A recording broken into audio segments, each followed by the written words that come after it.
साथियों, मेरा नाम नीतीश कुमार पीएचडी है और आईएसआरडीएसएफ के यूनाइटेड लेफ्ट पैनल से मैं आपके प्रेसिडेंशियल कैंडिडेट जय भीम, लाल सलाम और क्रांतिकारी इस्तकबाल पेश करता हूँ।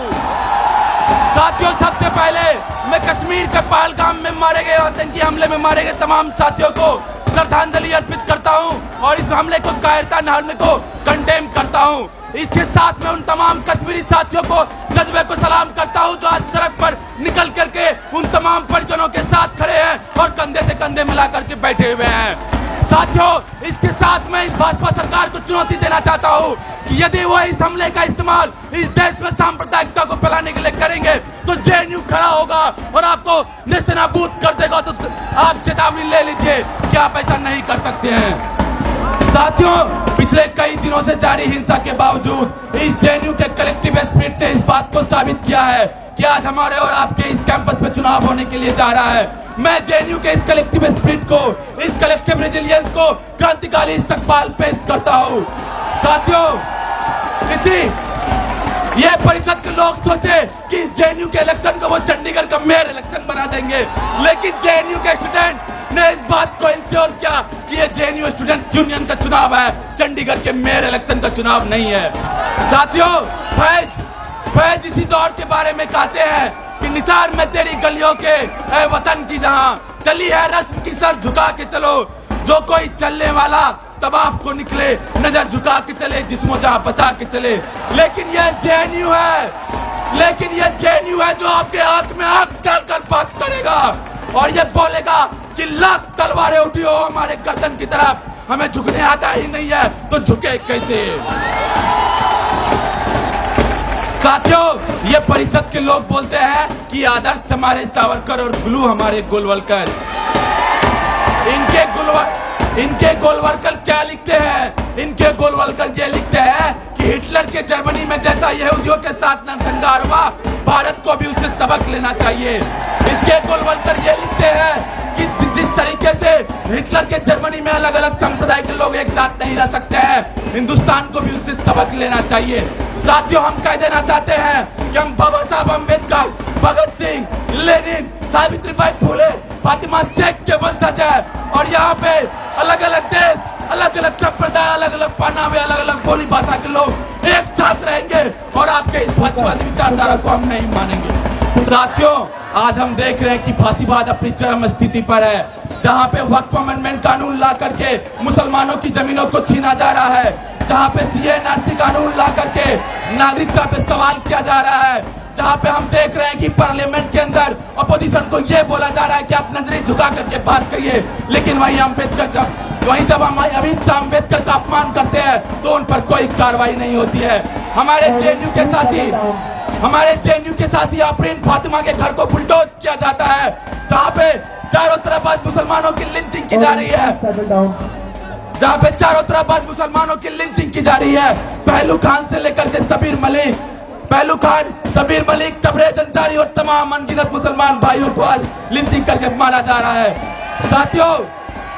साथियों, देखिए कि जहां पे आज ऑपरेशन कागर के नाम पे अडानी के ड्रोन का इस्तेमाल करके आदिवासियों का नरसंहार किया जा रहा है।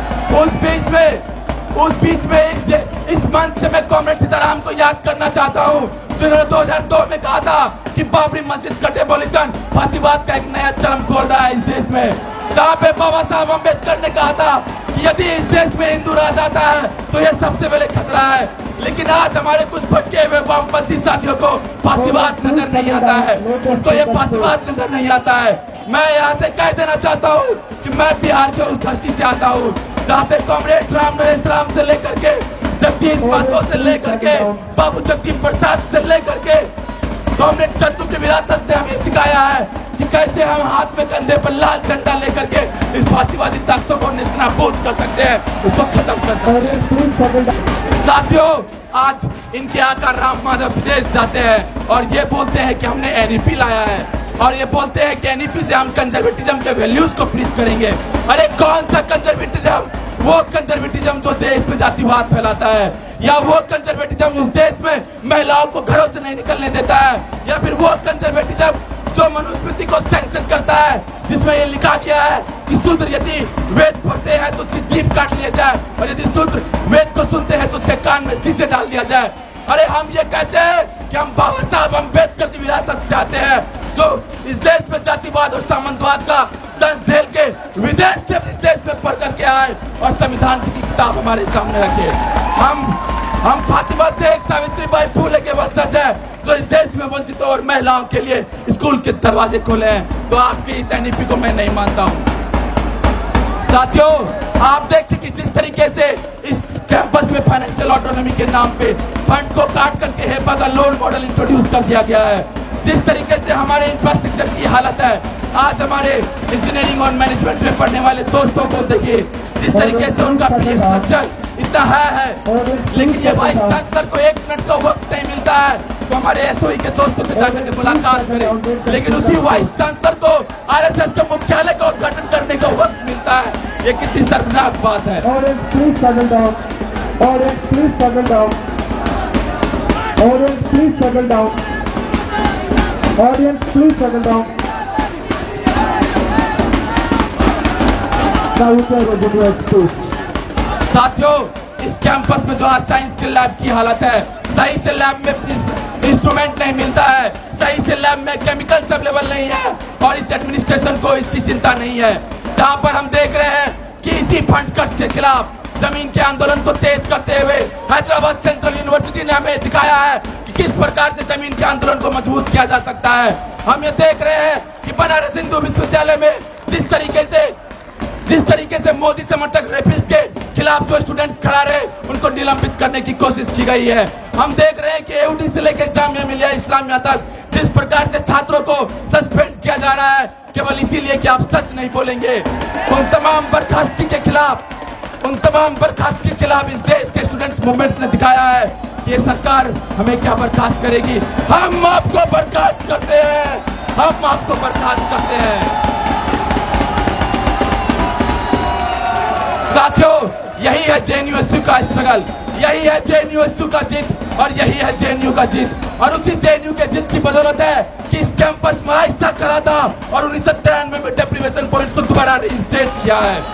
इस कैंपस में कॉमरेड चंदू का नेतृत्व था, जिसने इस कैंपस में 1995 में पीआई के प्रोजेक्ट को वापस करवाया। 1997 का जेएनयू का जिद था, जो इस कैंपस में जीएस गैस खुलाया है। 2004 का जेएनयू का जिद था, जिसने इस कैंपस में नेस्ले को खत्म करके बाहर फेंक के 24/7 दावा को लेकर के लाया। इस कैंपस में जेएनयू का जिद था, जो ओबीसी रिजर्वेशन का जो ये जेएनयू का जिद था साथियों, कि 2007 में जिस तरीके से ओबीसी रिजर्वेशन को डाइल्यूट करने की कोशिश की गई, कुछ संगठन खड़े थे जो ये बोल रहे थे कि ओबीसी रिजर्वेशन का डाइल्यूशन नहीं है, सीट कट है। आहिस्ता खड़ा होकर के यहाँ पे बोला था कि ये सीट कट नहीं, कट ऑफ का गलत इंटरप्रिटेशन है और ओबीसी रिजर्वेशन इस कैंपस में लागू हुआ। जब इस कैंपस में 100% अटेंडेंस की पॉलिसी लाई गई, जब इस कैंपस में 100% अटेंडेंस की पॉलिसी लाएगी, तो वो जेएनयू का जिद था जो उसको वापस करवाया। जब इस कैंपस में 2019 में फ्री हाइक लाने की कोशिश की गई, तो वो जेएनयू का जिद था जो फ्री हाइक के प्रपोजल को वापस करवाया। और उसी जेएनयू के जिद का एक प्रतिबिंब बनकर मैं आपके सामने खड़ा हूं और आप सभी लोगों से अपील करता हूं। साथियों, आने वाले जेएनयू का जो विजन होगा, वो विजन यही होगा कि इस कैंपस में जिस तरीके से आप देखिए कि पिछले साल 16 दिनों के भूख हड़ताल के बाद इस कैंपस को एडमिनिस्ट्रेशन को यह बात मानना पड़ा कि पश्चिमाबाद में रोड का इंफ्रास्ट्रक्चर तैयार होगा। इस कैंपस में एडमिनिस्ट्रेशन ने इस कैंपस में इंश्योर किया कि इस कैंपस में हर एक सेंटर में एसएफसी का चुनाव होगा। इस कैंपस में भूख हड़ताल से जो पराग को खुलवाने की लड़ाई शुरू हुई थी, भूख हड़ताल के बाद इस कैंपस में उस पराग को खुलवाने की लड़ाई को मुकम्मल किया गया है। आने वाले जेएनयूएसयू में हम इस बात को इंश्योर करेंगे कि जिस तरीके से सीपीओ मैनुअल को ला करके कर्टेल किया जा रहा है, उसको वापस किया जाएगा। इस कैंपस में जीएस गैस को दोबारा रजिस्ट्रेट किया जाएगा। इस कैंपस में जेएनयू को दोबारा लाने के लिए स्ट्रगल किया जाएगा। मानव को जो खत्म कर दिया गया है, उसके लिए एक मुकम्मल लड़ाई लड़ी जाएगी। जो महिलाएं स्कॉलर इस कैंपस में पढ़ती है, उसको सिंगल सीटर अलॉट नहीं किया जाता है। इंश्योर किया जाएगा कि उसको जल्द से जल्द दूसरे साल तक इस कैंपस में सिंगल सीटर अलॉटमेंट मिलेगा। आने वाले जेएनयू इस बात को इंश्योर करेगा कि इस कैंपस में 1000 सीट वाला रीडिंग रूम खोला जाएगा जो पूरे के पूरे जेएनयू को मिलेगा। साथियों आज जेएनयू की तरफ पूरे देश में लोग एक बहुत ही उम्मीद की नजर से देख रहे हैं। आज इस कैंपस में यदि यूनाइटेड लेफ्ट पैनल की जीत होती है तो इस कैंपस में केरला में जिस मुसलमानों को यूएपीए लगा करके इस्लामिक जिहादी बोल करके बंद कर दिया गया है, ये उनकी जीत होगी। अगर यूनाइटेड लेफ्ट पैनल की जीत होती है तो मणिपुर में संघर्ष कर रहे हमारे साथियों की जीत होगी, कश्मीर में संघर्ष कर रहे हमारे साथियों की जीत हो गई और हमारे तमाम आदिवासी साथियों की जीत होगी जो विस्थापन की मार झेल रहे हैं। कॉर्पोरेट लूट के खिलाफ किसानों के संघर्ष की जीत होगी। इस देश में उन तमाम महिलाओं की जीत होगी जो आजादी और बराबरी का अधिकार की लड़ाई लड़ रहे हैं। उन तमाम दलितों की जीत होगी जो जातिवाद को झेल करके इस देश में एक समानता मूलक समाज बनाने की लड़ाई लड़ रहे हैं। आप सभी लोगों से अपील है कि आज एबीवीपी इस यूनाइटेड लेफ्ट पैनल से इतना डरा हुआ है कि मेरे नाम का एक डमी कैंडिडेट उतार दिया है। साथियों आपको इस बात को इंश्योर करना होगा कि उसके डर को आप साबित कीजिए। जब 25 तारीख को आप वोट करने के लिए जाइएगा सोच समझ के वोट कीजिएगा। मेरा नाम Nitish Kumar PhD, presidential post का कैंडिडेट, वाइस प्रेसिडेंट पे कॉमरेड मनीषा, जनरल सेक्रेटरी पे कॉमरेड मुंतहा और ज्वाइंट सेक्रेटरी पे कॉमरेड नरेश को वोट करिएगा। एक strong stable United left alliance को जिताइएगा और जेएनयू की विरासत और उसके लीगेसी को कैरी फॉरवर्ड कीजिएगा। एक बार मैं दोबारा कह देना चाहता हूँ कि एबीवीपी के लोग इतना डरे हुए हैं हमसे कि मेरे नाम का डमी कैंडिडेट खड़ा किया है। मेरा नाम बैलेट पेपर में नीतीश कुमार पीएचडी होगा। पूरे पैनल को वोट करिएगा और जेएनयू के इस संघर्ष की विरासत को जिंदा रखिएगा। शुक्रिया। इंकलाब जिंदाबाद।